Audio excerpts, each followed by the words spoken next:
Hey Trisha, hey Naked Army, hey everyone else. Victim blaming is an interesting thing that happens more and more. And when I see victim blaming and I hear victim blaming, I think to the reasons of why you mentioned people do it. And it's kind of a way that people protect their own mental securities of the world. You did something bad, so something bad happened to you.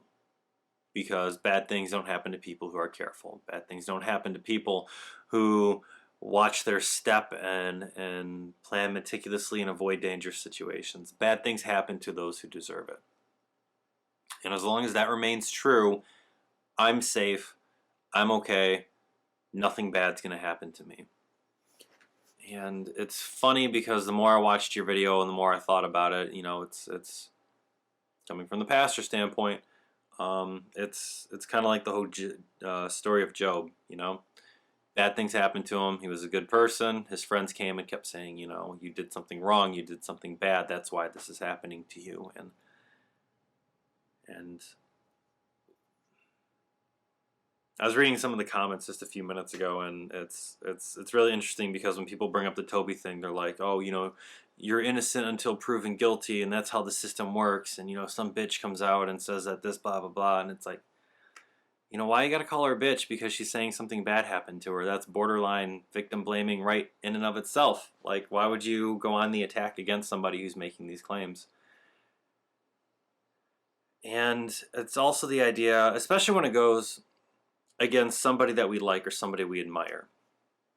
Um, like, I'm a fan of you, I'm a fan of DeFranco, I'm a fan of anything. And if anybody says anything negative, I kind of automatically get defensive about it and kind of start attacking them because of it, because you don't want to see that person that you like or that person that you admire or idolize, that hero figure in your life. You don't want to see them tarnished, and you don't want to see them brought through the mud, so you want to expose the flaws and the problems that the accuser has. You want to defend that person yourself instead of letting them defend themselves. And again, it's this idea of protecting. It's either protecting our own securities of bad things happen to those who deserve it. I'm good, and therefore good things will happen to me. And it's to protect that image of something that we hold at a standard of being good and honorable and righteous and whatever you want to describe it. And when people victim blame, I kind of catch myself in the idea of, okay, well, bad things happen to those who deserve it, which is true. When you go into a bad situation and something bad happens, it's kind of, well, you kind of had it coming a little bit. But at the same time, it's the acceptance that bad things happen to good people too, because that's just the world that we live in, and that's just what happens. Not everything is happy, not everything is up and up. Sometimes you just get a streak of bad luck or something bad will happen to you and you have no control over it, and that's something that we need to accept in all of our lives. Is things will happen that are beyond our control. Things will happen that are beyond our defensive barriers that we put up. And it makes us all a little more vulnerable, and some people can't handle that. Some people can.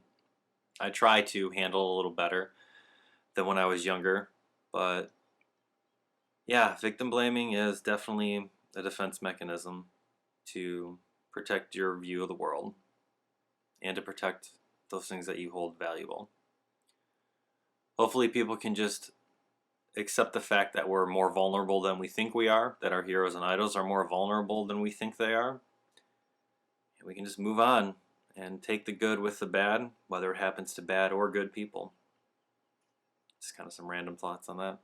Hope you have a good week. I got 2 more videos to shoot and upload today, so hooray.